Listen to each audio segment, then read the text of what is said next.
sobre Aprendendo com as Curas. É um novo capítulo, um novo módulo desse livro 2, onde a gente vai estudando a vida de Jesus, né? O módulo passado, a gente vivenciou um pouco as parábolas de Jesus, né? A gente estudou aqui a parábola da rede, do joio, do trigo, do semeador, do bom samaritano, as parábolas da candeia. Então, estudamos as parábolas do ponto de vista espírita, do entendimento do que Jesus passa para a humanidade a respeito de seus ensinamentos. Esse módulo, ele fala sobre as curas. Ele vai falar, acho que são uns 3 episódios aqui que são recortados, para a gente entender o contexto das curas que Jesus proporcionou, né? Então, é o paralítico de Cafarnaum, que é o texto do Evangelho que a gente vai estudar, entendendo isso que está no Evangelho de Marcos, no capítulo 2, versículos 3 a 12, que fala sobre essa passagem que Jesus vivencia, né? O texto evangélico é esse. E vieram ter com ele, conduzindo um paralítico, trazido por 4.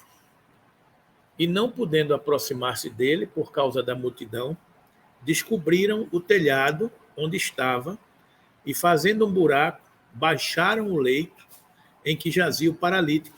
E Jesus, vendo-lhes a fé, disse ao paralítico: Filho, perdoados estão os teus pecados. E estavam ali assentados alguns dos escribas, que arrazoavam em seu coração, dizendo: Por que dizeste assim, blasfêmias? Quem pode perdoar pecados, senão Deus?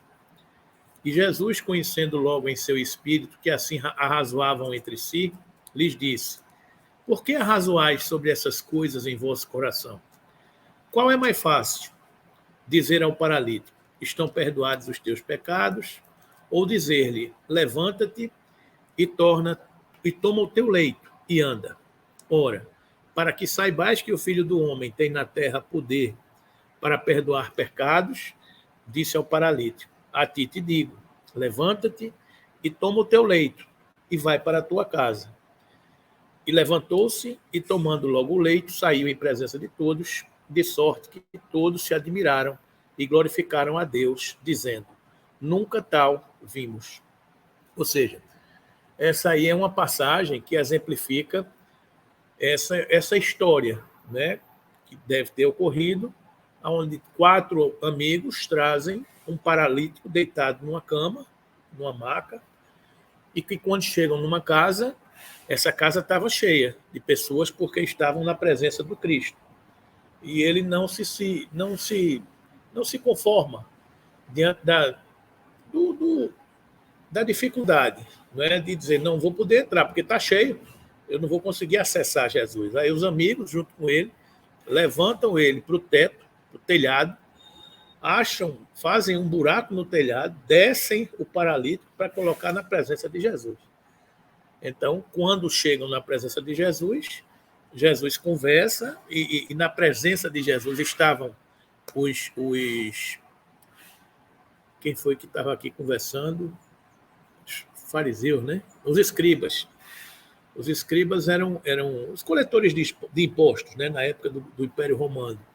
Então, estavam os escribas conversando e ficam se questionando se quem era aquele homem que tinha esse poder de dizer: estão perdoados os teus pecados, porque só quem pode perdoar pecado é Deus. Diante dessa visão, criticavam a postura de Jesus. E Jesus conversa com eles e diz: o Filho do Homem tem poder para isso. Nessa autoridade moral do Cristo, e ele manda o paralítico levantar e andar e tomar a sua casa, e o paralítico levanta e anda. E as pessoas ficam encantadas, digamos assim, com aquela situação, né? Porque você mandar um paralítico hoje sentado na rua, deitado numa cadeira ou numa cama, e dizer: levante-se e ande, que moral, quem é que tem esse poder de curar, né? Então, a passagem é essa. Aí vamos agora interpretar o que é que isso quer dizer na ótica da nossa doutrina, na interpretação desses textos, né? As ideias principais que a gente saca daí é que o paralítico de Cafarnaum era um espírito em expiação. Esse é o primeiro episódio que a gente pode imaginar diante da doutrina espírita, porque isso era uma coisa que sempre me causava espécie, né? Eu sempre ficava questionando essa justiça divina, o amor de Deus. Antes de me tornar espírita, era uma coisa que me perturbava. Eu ficava imaginando, puxa vida, eu nasci são. E por que o irmão não nasce são? Por que um nasce com defeito, o outro não nasce com defeito? Por que um tem saúde e o outro não tem saúde? Por que um tem condições sociais, o outro não tem condições sociais? Por que um passa por provações, e o outro não passa? Por que um nasce em berço esplêndido, o outro não nasce nem em berço? Por quê? Por que essas? Então, a primeira questão é que o paralítico, ele era paralítico porque era um espírito de expiação. Então, essa é a primeira interpretação que a gente deve ter, é que as pessoas expiam, e muitas vezes as expiações fisiológicas do corpo, elas falam muito alto de um passado de expiação. Quando você já nasce com um defeito, com uma dificuldade no corpo físico, já é uma coisa muito evidente de que aquele espírito está em resgate de algo que aquela alma cometeu contra as leis de Deus. Né? E por causa disso, ele responde no corpo aquela dificuldade que ele tem. Né? Então, aquele paralítico era um espírito em expiação. Estava respondendo por algo que ele havia feito. Num corpo entrevado, resgatando erros do passado. É isso que a gente está dizendo. Né? Os que têm essa provação no corpo, eles respondem por algo que fizeram no ontem. Não é? E também tem que entender que nem sempre esse ontem é ontem mesmo. Né? Pode ser uma encarnação bem lá para trás. É como a gente comentava aqui, que há umas 3 ou, 4 sessões mediúnicas, a gente recebia alguns espíritos pedindo orações, pedindo força para auxiliá-los na sua nova encarnação, porque eles iriam resgatar passado, né? E aí ele comentava assim, olha, nem foi em encarnações pretéritas, foi em encarnações muito longínquas, mas eu não tive coragem de pedir uma prova, uma expiação, para que pudesse resgatar, né? Então, é aquele paralelo que a gente faz, né? Digamos que a gente está devendo muito, mas eu não quero comprometer meu salário dos próximos 10 anos com a dívida, que a dívida é alta, eu prefiro, não vou pagar agora não, deixa eu acumular um pouquinho de capital para que quando eu esteja mais folgado, digamos assim, eu esteja com capital espiritual mais adequado, eu pago. Então, é o que a gente chama de musculatura espiritual. Nem sempre nós temos uma musculatura espiritual preparada, adequada, disponível para resgatar algo que a gente fez. Né? Pois não? Eu também já ouvi uma palestra que tem uma pessoa que ele sempre reencarnou, ele era perfeito, corrupção, nunca teve doenças graves. Então, depois que ele desencarnou, ele pediu em uma encarnação para vir com problemas na matéria. Sim. Ele nunca teve provas de defeitos físicos, nada. Aí a palestra estava dizendo que ele pediu no mundo espiritual para uma encarnação ele vir com defeitos físicos. São provas, né? Porque aí Silvana, existe uma diferença entre expiação e prova. Expiação é para trás. Expiação, eu expio algo que eu fiz. Expiação, eu estou resgatando uma infração à lei. Eu estou expiando. E prova, eu estou provando. Eu não fiz nada ainda, mas eu quero provar que eu tenho condições de suportar. Então, eu provo. Então, por exemplo, você vai fazer uma prova de 1.000 metros.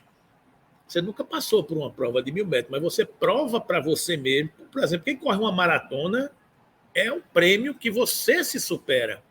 É uma prova que você vence a você mesmo.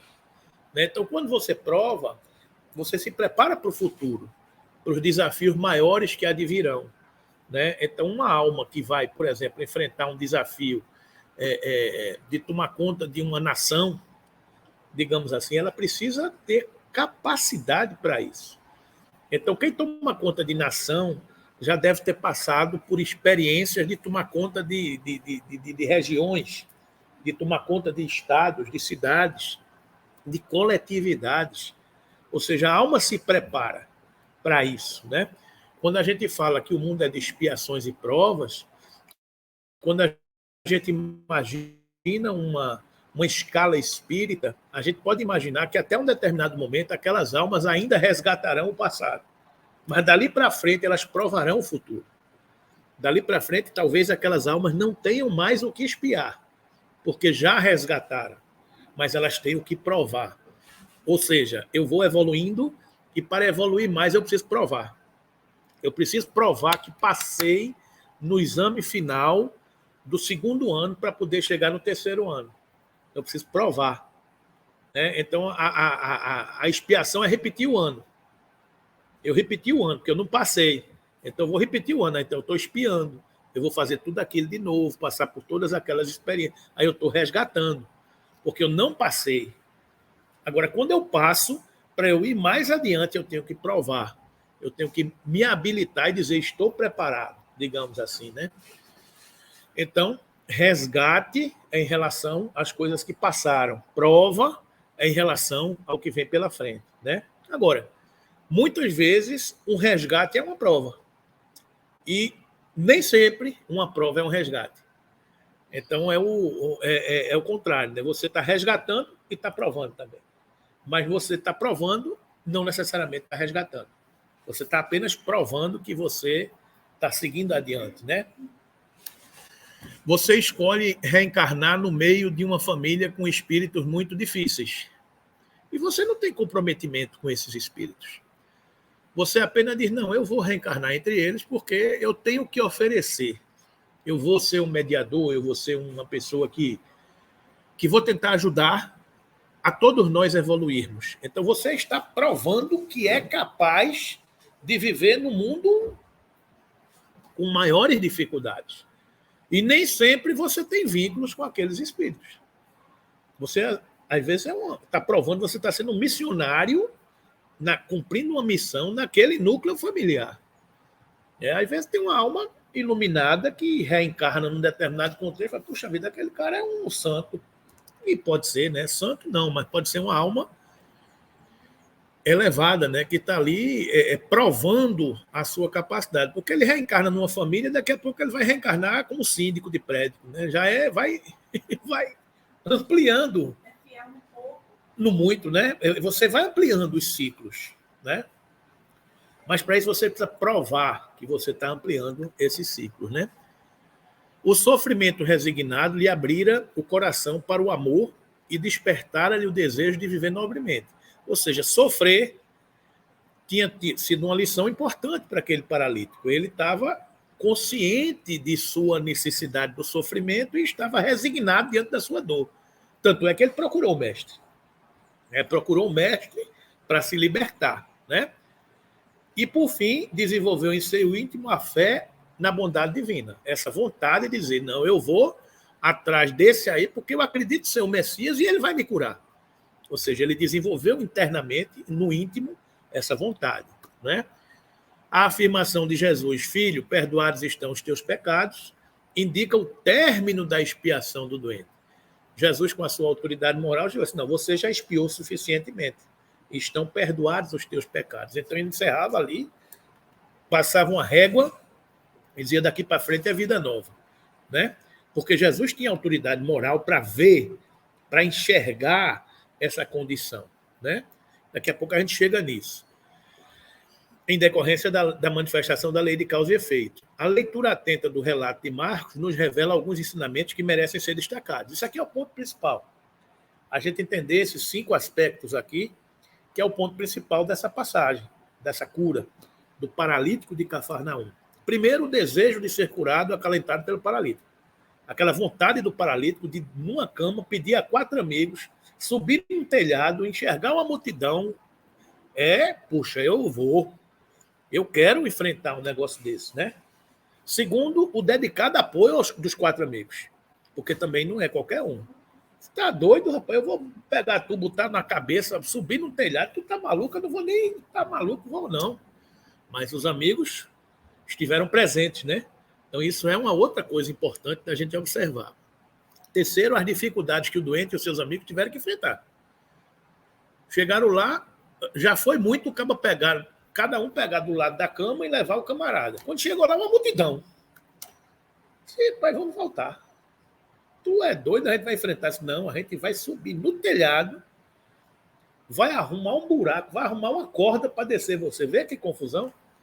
Que logística os cabas tiveram que fazer. Vê? E todo mundo junto, imbuído daquele propósito de que vai dar certo. Né? A bênção da cura realizada por Jesus, a capacidade de Jesus enxergar nele a condição de merecer a cura e a oportuna lição que o mestre forneceu aos escribas em resposta à crítica que deles receberam. Os escribas criticantes, e esse cara está pensando o quê? Jesus dialogar com esse rapaz, você está aí conversando besteira. Eu sou filho do homem e eu tenho condições de fazer isso. Quer ver? Aí mostrou. Né? Então, a lição que Jesus deu aos escribas, né? Porque ficou tudo calado, né? O cara chega aqui e diz, não, eu vou curar esse cidadão aqui. Eu quero que conversando, rapaz, tá mentindo, não vai curar ninguém. Eu disse, rapaz, eu tenho autoridade para isso, eu não estou aqui mentindo, não. Não, rapaz, tá. Feio. Aí o cara fica, né? É aquela história, né?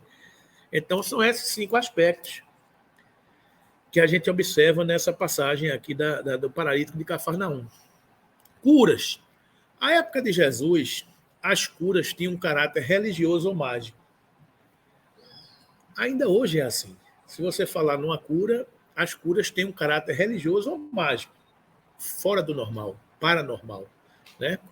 Ainda hoje a gente vê uma reunião de tratamento à distância que acontece e depois os médicos vão observar, cadê o câncer que estava aqui?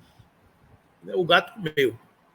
Né? Aquela história, né? Porque a gente vê esses relatos, já aconteceu comigo, com pessoas amigas, comigo testemunhar. Mas uma pessoa amiga que fez um exame e estava com câncer. E foi operar, não sei o quê, e antes disso fez algumas reuniões de tratamento à distância. Quando foi fazer a operação, tirou o útero e foi fazer a biópsia do útero, a médica que tinha diagnosticado o câncer liga pedindo desculpa porque tinha havido um erro, porque não tinha câncer. Aí, puxa, eu tirei o útero e não tinha câncer. Aí, como a pessoa era espírita, ficou rindo, porque poderia ter entrado com processo contra a médica, um erro médico, parará. Não. A pessoa entendeu que ela foi beneficiada antes da cirurgia. Ela foi beneficiada antes da cirurgia, a espiritualidade retirou o tumor antes da cirurgia. Então, havia uma cura prévia, que a medicina não sabia explicar. O que é que tinha havido? Eu errei, mas estou aqui com os exames comprovando que tinha. E como é que isso sumiu? Então, as curas tinham caráter religioso ou mágico. Porque a ciência não sabe explicar o que foi que houve, é mágico, é sobrenatural. Né? Porque não entende que houve uma reunião de tratamento à distância, que houve um episódio de cura.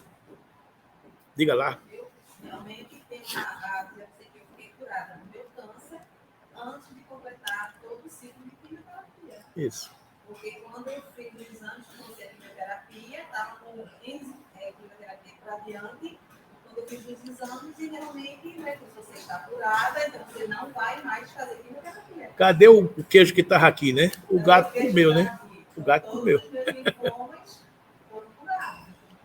Eu estou fazendo, inclusive esses meses eu vou fazer, porque a gente tem que fazer, né? Eu já continuo com o catéter, durante 5 anos eu vou ficar com ele, porque a cura realmente da matéria, como os médicos mesmo dizem, que é depois de 5 anos.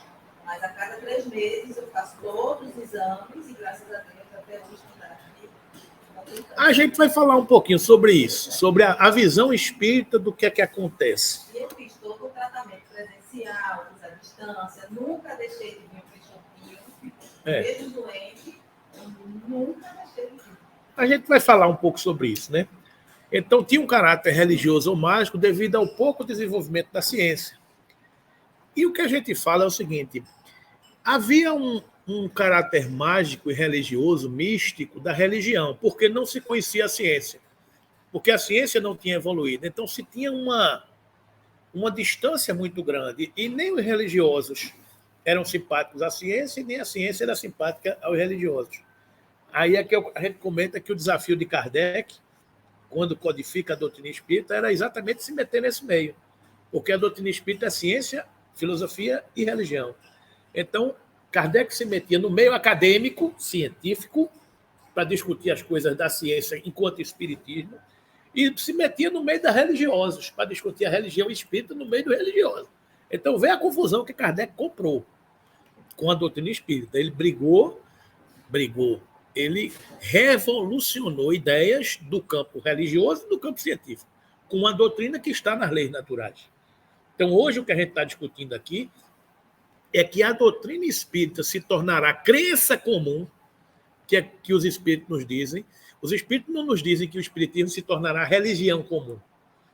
Não é isso que está dito. O que está dito é que o espiritismo se tornará crença comum, porque está nas leis naturais.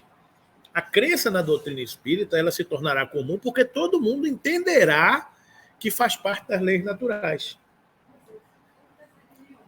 Faz parte das leis naturais.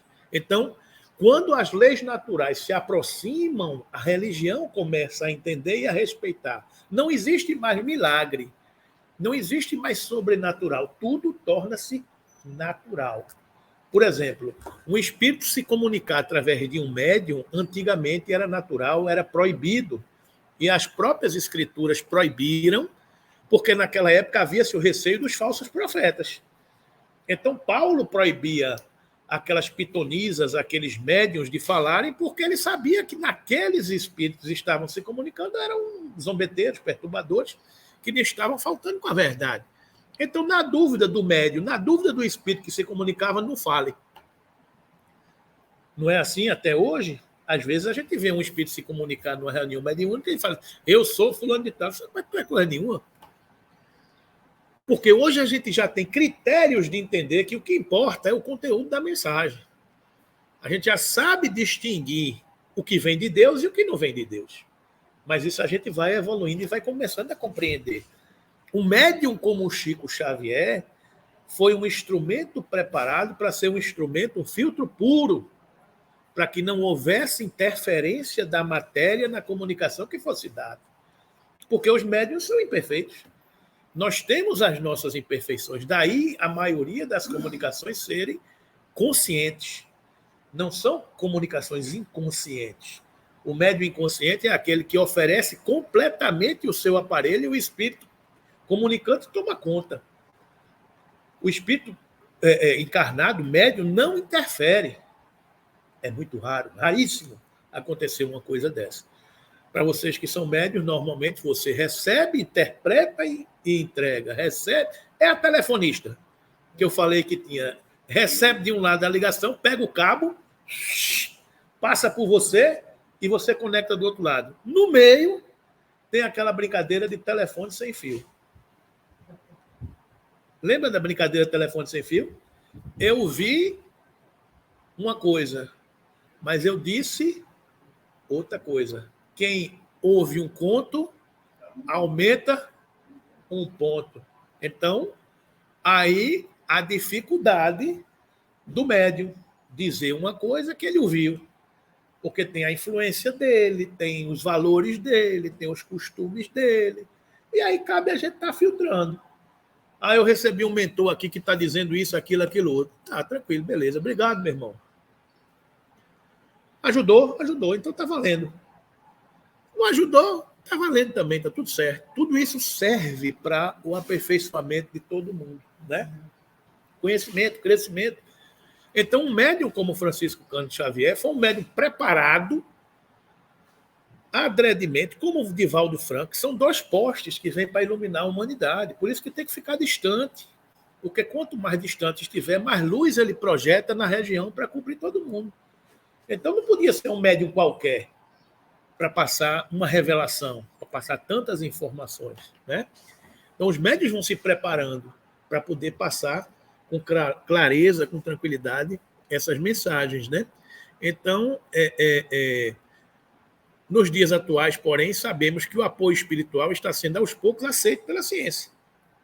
Hoje a gente já sabe que orar... Minha mãe desencarnou há uma semana e desencarnou na medicina paliativa, que já é a aceitação da ciência de que não se deve sofrer o corpo, de que a gente deve deixar fluir a natureza, o sistema imunológico de cada um, as coisas, para não agredir mais o corpo. Porque faz parte desse clima da família, do amor, da presença, do aconchego, ajudar nesse processo, né? A gente já sabe hoje que já se faz exame que quando você está em prece, o cérebro vibra numa outra frequência. Quando você está orando, o cérebro vibra com outra tonalidade, acalma, silencia a mente, né? Então, aos poucos, a ciência, leis naturais se aproximam da religião, não é? E em sua luta contra a doença, a medicina utiliza os mais variados procedimentos e sistemas para a recuperação da saúde e restauração do equilíbrio de um organismo doente. Então, a gente vê os diversos corpos que a gente tem. Então, por exemplo, nós aprendemos que nós somos... O que é que nós somos? Enquanto espíritas, nós aprendemos que somos o quê? Espíritos. Mas a gente não pega no espírito. O espírito é uma energia, é um fluido, é algo que a gente não consegue pegar. Eu não pego. A gente sente, mas a gente não pega. E é de uma dimensão que a gente não conhece. Então, nós somos um espírito, que é a individualização de um princípio inteligente. A gente aprende, quando a gente vai aprofundando os nossos estudos, que acoplado ao espírito existe uma outra camada chamada campo ou corpo mental. É uma outra camada.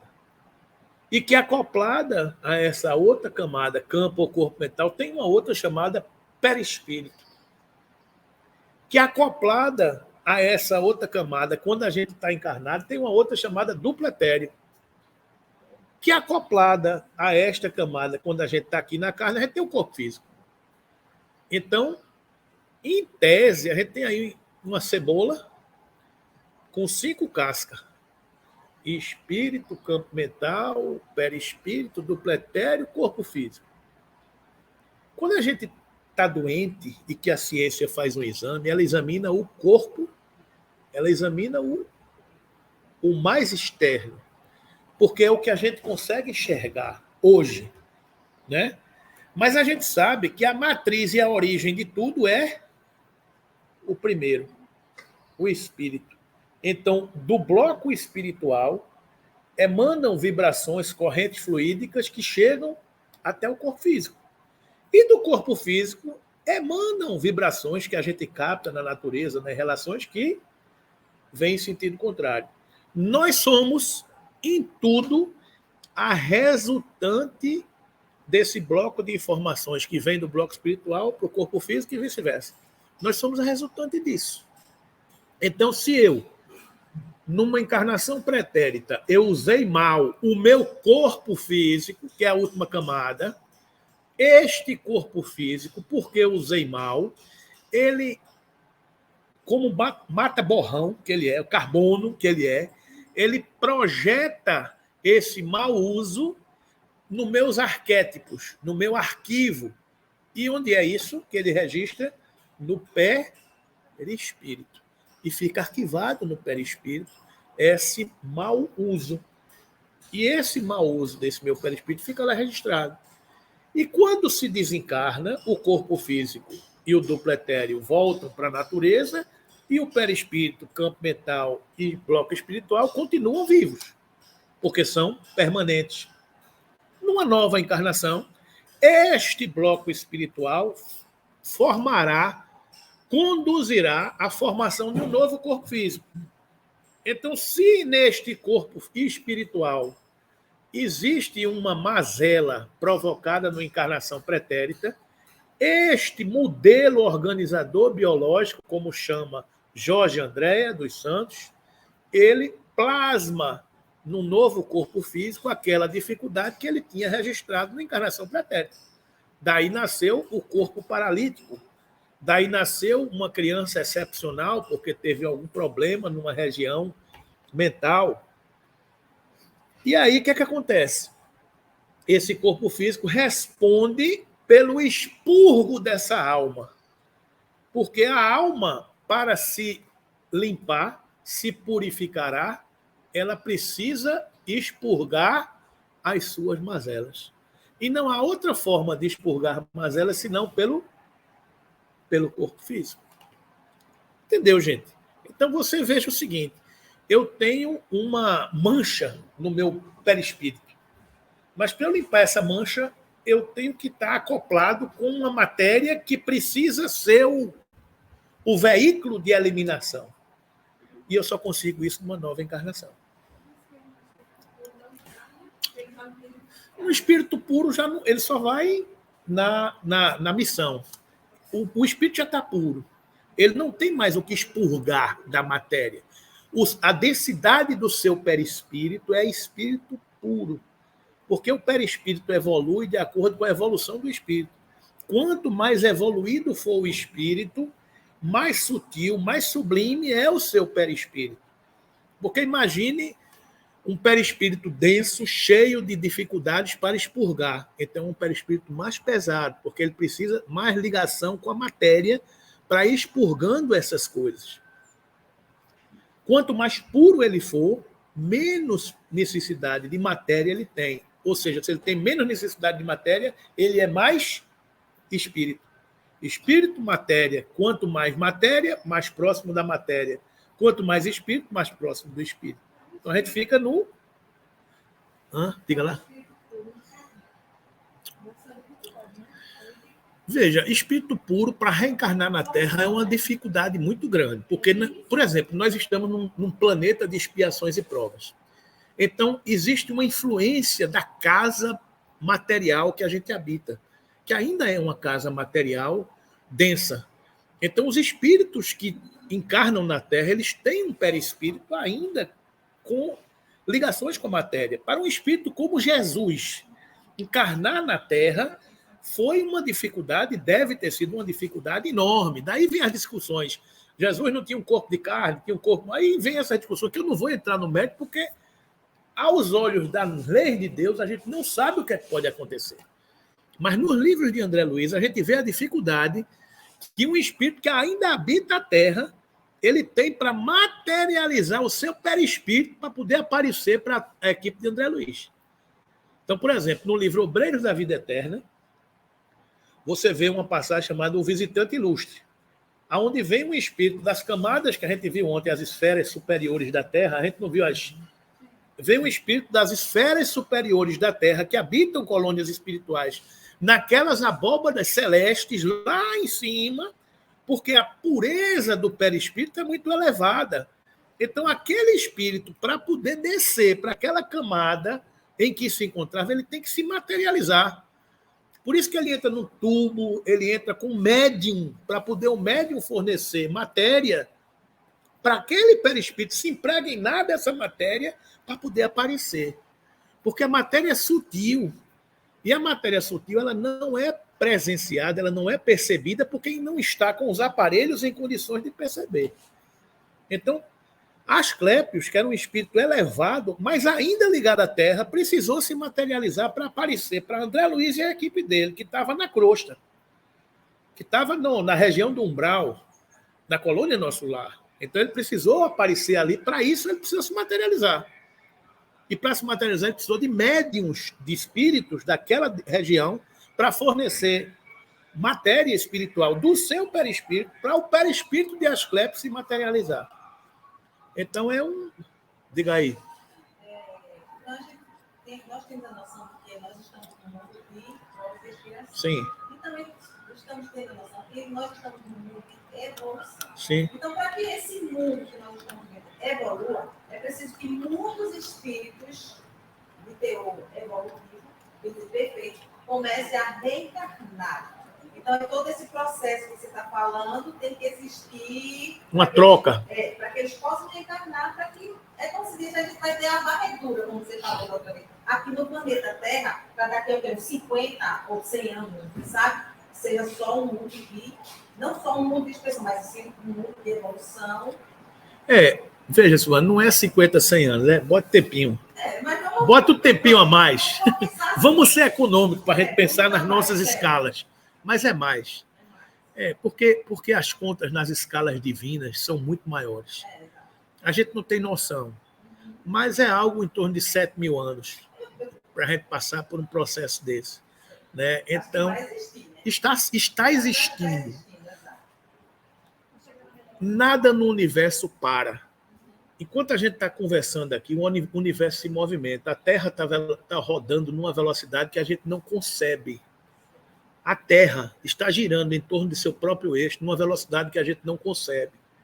O nosso Sol está girando numa velocidade que a gente não concebe. O nosso sistema solar está girando numa velocidade que a gente não concebe. Nada no universo está parado. As nossas células estão morrendo e outras células estão vivendo. O nosso organismo, o nosso estômago se regenera a cada 7 a 10 dias.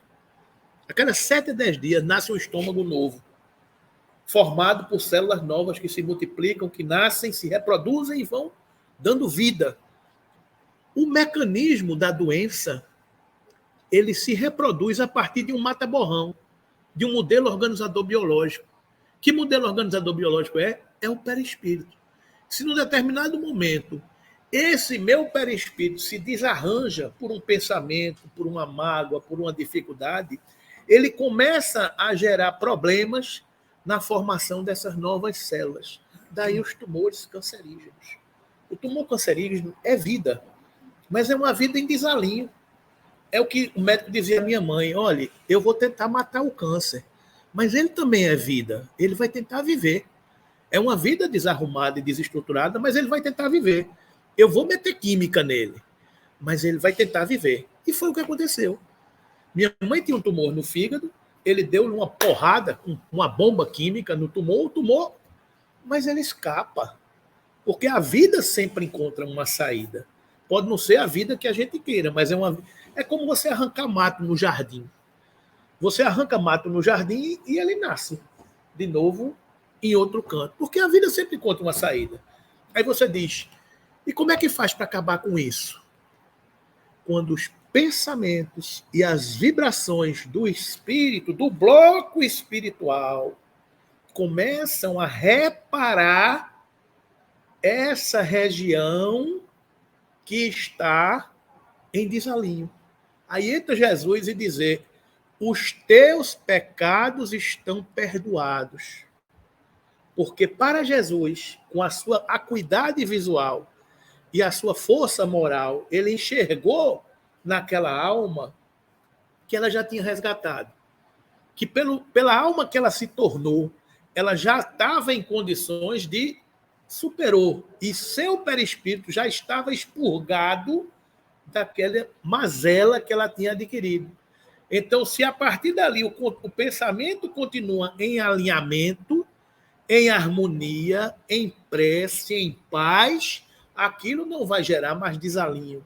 E como não gera mais desalinho, não gera mais células cancerígenas. Então, de um lado vem o remédio material, a ciência, com química, de outro lado vem o amor, a fé, a presença de Deus. Aí, quando junta essa vibração de cá com a química de cá, o resultante é zero.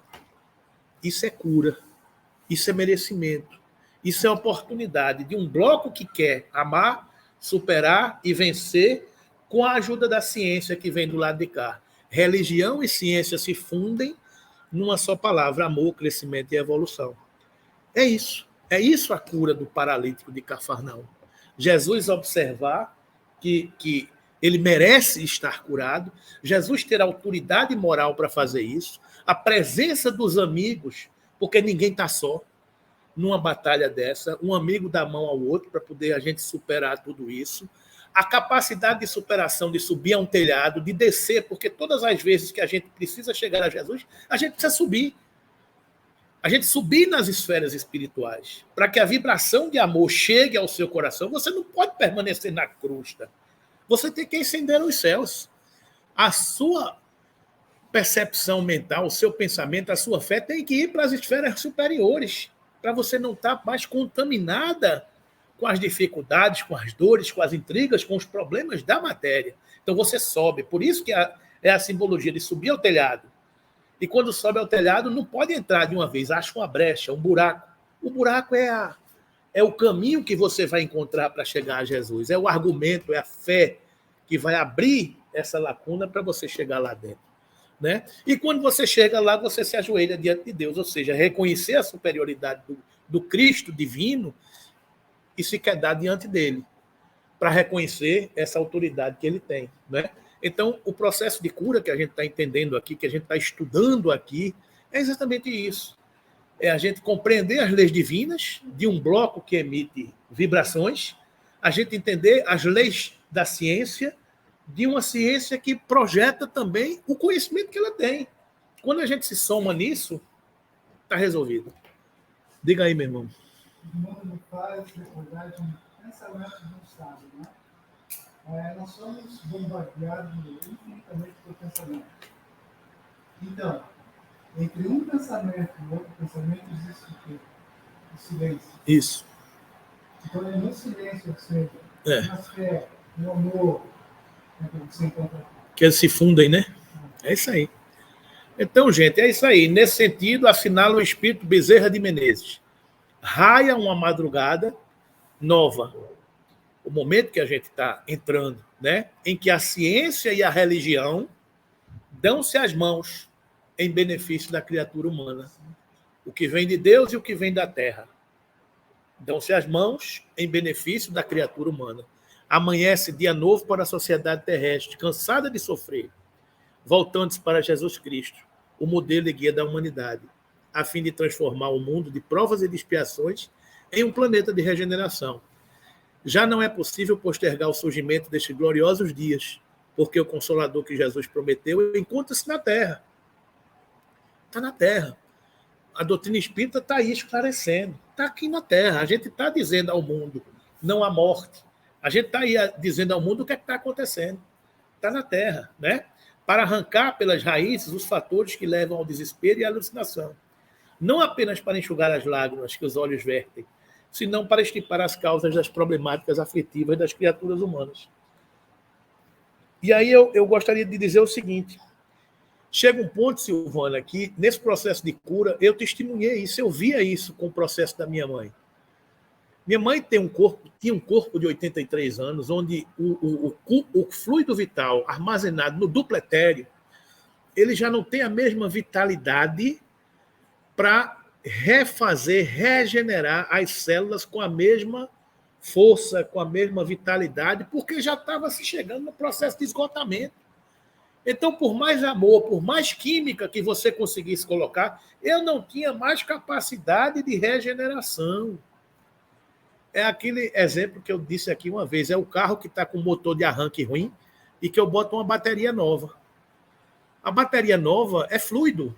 Eu posso estar chegando ali com 1 tonelada de fluido. Aí quando chega um carro para pegar com um motor de arranque ruim, a bateria está boa, porque a bateria é o solo, é o fluido. Aí a bateria faz... Mas o carro não pega. O motor não pega. Por quê? Porque o organismo está deteriorado e não tem força suficiente para se regenerar. Quando isso acontece, esgotamento físico dos órgãos. Definição espírita de morte do corpo. Quando o corpo não tem mais energia, mais vitalidade para se regenerar, ele se esgota. E esse esgotamento é em cadeia. Esgota um órgão aqui, depois esgota outro órgão ali. Então, há uma falência múltipla dos órgãos. É muito bacana quando a gente consegue compreender esses fenômenos da vida à luz da doutrina espírita, com todas essas informações. Porque tudo isso a gente vê a foto, vai enxergando o que a gente estuda. Né? Então, é um pouco isso que acontece. Quando há essa vitalidade, maravilha. Aí diz, não há essa vitalidade mais, mas aquele espírito merece uma moratória. O que é moratória? É chegar numa tomada e recarregar. Diz, toma, eu vou te dar mais 5 anos de fluido vital aí para tu passar mais 5 anos de encarnação. A moratória é isso. Eu chegar lá e... Aí a bateria tá lá. Aí pronto, aquele corpo vai viver mais 5 anos, 10 anos. É moratória. Porque ele está ocupado. Não tem ninguém fazendo o que ele faz. Divaldo, 90 e tantos anos. Quem é que vai fazer o papel dele? Não tem. O pobre do corpo do Divaldo vai ficando carga para ele. É por aí. Então, quando chega um determinado momento, se você está ocupado, se você está fazendo alguma coisa, você vai merecendo essa renovação de mandato. Eu vou prorrogar o mandato. Né? Não necessariamente. Você teve uma cura. A moratória, Silvana, é o seguinte, eu tenho um planejamento encarnatório. Eu vou viver 80 anos. Então, eu tenho um quantum de fluido estabelecido para viver 80 anos. Então, se chegou nos meus 80 anos e eu ainda estou ocupado, e o que eu estou fazendo não tem quem faça, a espiritualidade, rapaz, vai dar muito trabalho esperar outro chegar no lugar para assumir esse papel. Então, vamos dar mais 5 anos a ele, para ver se o outro que está chegando chega. Porque está lembrado dos amigos aqui, que um dá a mão ao outro para seguir adiante. A tarefa está em andamento, precisa ser feita. A moratória não necessariamente é isso. A moratória é quando você já esgotou o que você tinha para fazer e, mesmo assim, o que você está fazendo ainda precisa ser feito. E não tem ninguém que lhe substitua. Aí, dá uma moratória. É por aí. O caso da doença, da cura, é que a gente, no meio do caminho, pode ter tido um acidente de percurso. Ele diz, não, vamos resolver, porque você ainda tinha energia para poder... Não necessariamente é isso. A gente não pode precisar dizer que foi. Depois a gente sabe. Agora a gente não sabe ainda, mas depois a gente entende melhor. Né? Então, são muitas variáveis que a gente tem que analisar num caso, num cenário desse. Né? Mas não necessariamente é uma moratória. Entendeu? Mas vamos lá. As curas realizadas por Jesus têm como base sua poderosa vontade, suas elevadíssimas energias magnéticas e o grande amor demonstrado pelos sofredores e desvalidos de todos os tempos. De um lado, o amor do Cristo, do outro lado, a fé. Quando se junta, a cura acontece. Né? Como em outros casos, há um impulso da sua vontade poderosíssima a que se mesclava grande piedade pelo sofrimento daquele homem. As disfunções orgânicas que lhes causavam paralisia desapareceram por completo, podendo ele levantar-se de pronto e sair caminhando com desenvoltura, sem que subsistisse qualquer resquício da doença que até então o retinha preso no leito. Ou seja, o magnetismo do Cristo foi capaz de resolver, de sanar as dificuldades que estavam presentes. Esse é o quadro que a gente está estudando aqui. Eu acho que não vou mais me ater aos detalhes, não, mas, em suma, o que a gente tinha que entender é que o fluido universal, que a gente está falando aqui, o fluido é o elemento primitivo do corpo carnal e do perispírito, os quais são simples transformações dele. Pela identidade da sua natureza, esse fluido condensado no perispírito pode oferecer princípios reparadores do corpo. A energia de um lado, do bloco espiritual, do bloco carnal, um vai curando o outro. Né? O espírito encarnado ou desencarnado é o agente propulsor que infiltra no corpo deteriorado uma parte da substância do seu envoltório fluido. A conexão do corpo fluídico com o corpo material. Estamos acoplados molécula a molécula. Né? Quanto mais, digamos assim, desgastado o corpo físico, mais sutil é o desenlace, porque o corpo físico já perdeu a sua vitalidade, já não tem tanta força. Então, o perispírito se desprende com maior facilidade. Então, por isso que é normal, por exemplo, um doente já acometido da doença começar a ver muita coisa no mundo espiritual. Minha mãe fazia uns 3, 4 dias que estava vendo parentes que estavam no mundo espiritual. Então, ao tempo todo, ela dizendo, fulana está aqui. Ou seja, porque o corpo está doente, mas o fluido que prende o perispírito ao corpo já está muito roto, muito tênue. Então, ela estava muito mais lá do que cá. Então, mais lá do que cá, ela estava vendo muito mais o mundo de cá do que o... Então, às vezes ela estava assim, e daqui a pouco ela falava, fulana, ou seja, ela chegava no corpo, às vezes saía do corpo. É um desdobramento do médium, onde o médium fica no lá e no cá, né? no transe. Né? É mais ou menos isso. Né? A cura se opera mediante a substituição de uma molécula malsã por uma molécula sã. A cura é isso. Uma molécula que está, uma célula que se multiplica, o câncer, é uma molécula em desalinho, que cresceu com uma deformidade. Quando você substitui uma com problema por uma sã, está resolvido. Aquela não vai se multiplicar mais errado. Né? Esse é o fato. E essa cura pode vir de dentro para fora e de fora para dentro. Você tem os dois processos, homeopatia e alopatia. Homeopatia atua onde? Atua no corpo espiritual. A homeopatia vai diluindo, os fluxos energéticos, os meridianos, vai melhorando o fluxo energético daquilo ali. Então, aquele campo fluídico que está numa outra camada se soma com a alopatia, que é o remédio da química do organismo, e se junta e somam. Né? Então, é por aí. A pomada do vovô Pedro, que a gente passa aqui e recebe na casa espírita. O que é a pomada do vovô Pedro? Vocês sabem quem foi que fez a pomada do vovô Pedro? Foi o espírito de... O vovô Pedro, que deu o nome, deixa eu me lembrar do nome dele aqui. Não, é o cara do fluido animalizado, é um cientista que descobriu o fluido vital da gente. A história do vovô Pedro é o seguinte: tinha um cidadão que foi distribuir, fez uma palestra, um médium mineiro, anos 70 mais ou menos, foi fazer uma palestra e levou alguns livros que ele fez para distribuir.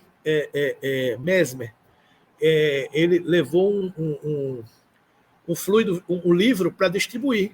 Só que quando ele chegou lá, tinha muito mais gente no auditório do que o livro que ele tinha. Aí então ele ficou aperreado como é que ele ia distribuir aquele negócio. Aí disse, não, faz o seguinte, vou dar um para cada casa espírita, um para cada família, e foi resolvendo. E quando ele estava sorteando, entregando esse negócio, aí médium, ele viu que no salão abriu-se uma fila indiana. E os espíritos que ele narrou no livro eram a história da Inconfidência, escravos e tal.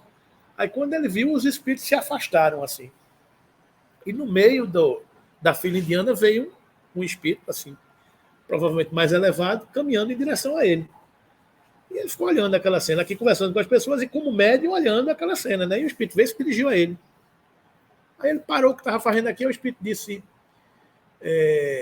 eu gostaria de passar uma informação para você, anote aí, pega papel e lápis. Ele não tinha papel nem lápis, pegou papel de embrulhar os livros. Ele pegou o papel de embrulhar os livros e anota essa fórmula. Aí ele passou uma fórmula. Aí depois, agora anote a forma de fazer. Aí ele anotou a forma de fazer.